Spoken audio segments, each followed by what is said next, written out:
Welcome to the Silly Socks Challenge.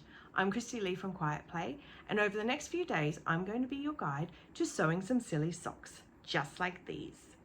Now this is a 4-inch block made with foundation paper piecing, so it's small, it's silly, it's a bunch of fun. If you're new to foundation paper piecing, don't worry. This is a nice and easy pattern that goes together really quickly.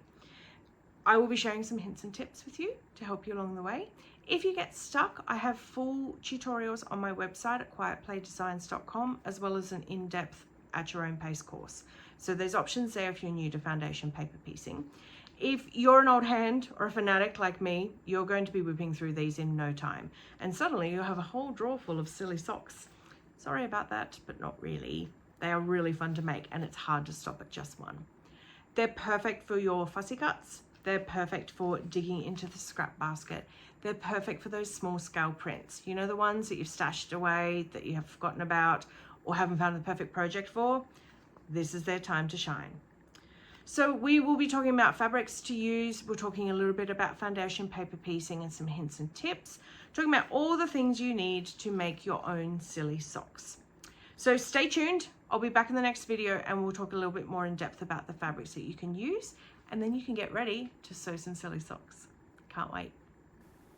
Hello and welcome to day 1 of our Silly Socks Challenge. Today we are talking about preparation and fabric, getting us ready to sew. First things first, your template. Go ahead and print this off. Now you'll notice that it has enough templates on here to create 2 pairs of silly socks. So you have A, B, C, D creates 1 pair, A, B, C, D creates a 2nd pair. The reason for this is A, I could fit 2 on there, so I figured I might as well. It will save you ink and it will save you paper.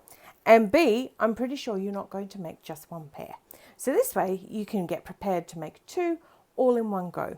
So go ahead and print off your template because we're going to be using that to work out the size of the fabric that is going to fit into our sock for fussy cutting. The last thing you want to do is pick a print that is too big, start your piecing and then find it doesn't fit. So in the preparation work, we're going to make sure that that all works before we start. Let's chat about our fabric choices. I'm going to show you a few options that will work well for silly socks. Now, if you're fairly new to foundation paper piecing, choose a print like this that is non-directional. It's a scattered all over print. There's no right way or wrong way in terms of which way you lay the fabric, and it'll fill in the spaces on the socks really nicely. You can see also it's a scrap because the silly socks are perfect for digging into your scrap basket. Now, obviously it's not as cute as using one of the cute motifs, but it's a good starter one if you're just a little bit hesitant on foundation piecing and not quite sure where to dive in. Another print is something like this, where there's a little motif on it. Again, it's non-directional, and you have choices. You could have this little trio of roses here, or you could highlight just one particular rose, or you could mix and match. Again, a scrap, because these silly socks are great for the scrap basket. If you want to go cute, and this is a lot cute, something like this works well. Now, this is a directional print, meaning there's a definite right way up and down, and you want to be careful when you're piecing this to make sure your bunnies don't end upside down. This print is really great because there is space around it as well. So you're not going to have it too crowded when you want to just feature just a little bunny or, you know, one of the little mushrooms or something. That print works beautifully, and I made some socks with that one before. So you can see here. Now, this is super embarrassing, but hey, look, let's be honest. I didn't realize until I had shown this photo a billion zillion times that I actually mucked up the placement of the colors.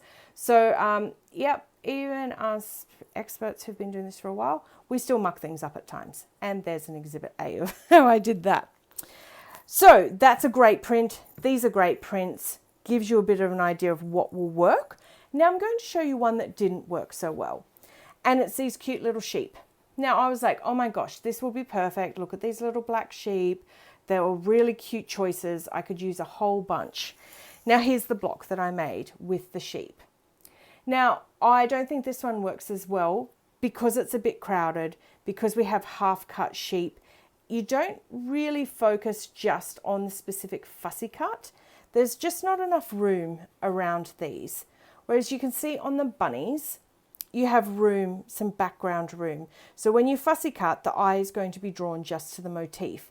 On this one, there's just not enough room around it. Still cute, but probably not the best choice for silly socks. The biggest thing when choosing fabrics for your silly socks is ensuring that the print is going to fit into the section of the sock where you want to highlight it. Now, again, if you're a beginner, use solids. There's no right or wrong side. Super easy. Not as cute, but still great for a practice. Or use a tone on tone like this where there's no direction to it. Then you don't have to worry if you muck it up. It's super easy. With a print that you want to feature, you just need to do a little bit of extra planning and make sure the print will fit before you cut the fabric. So what you can do is cut your templates up into the 4 sections. So this is section C here. I've just rough cut around the edge of my template. I don't cut exactly on the dashed line because I have a dedicated rotary cutter that I use to cut fabric and paper for when I'm trimming this up. Personal preference, do whatever feels right for you. So section C1 is the ankle part of the sock, and that's where we need our print to fit. Ways you can do that: have your template. You can use a light box here would be great, or just hold it up to the light at the window. Put the section over, see if you can catch the light behind it, and make sure that your motif is going to fit into that section, but also that you have a 1/4 inch all the way around.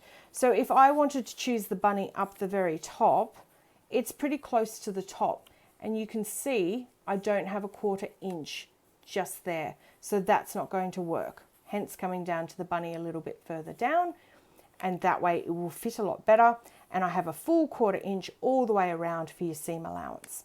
If you have a light box, that makes this so much easier. Otherwise, hold it up to the light at the window. A little bit difficult to show on camera, but you get what I'm going for.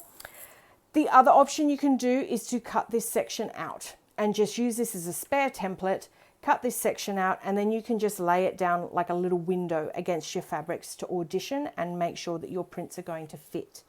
Nothing worse than choosing a fabric, cutting it up and starting piecing and finding it doesn't fit. So do your little bit of due diligence first and just make sure your print fits before you cut into your fabric. So that's day 1. Dive into that stash, have a look at those cute prints, start thinking about what's going to work for your silly socks, and we'll be back tomorrow and we will talk about cutting our fabrics.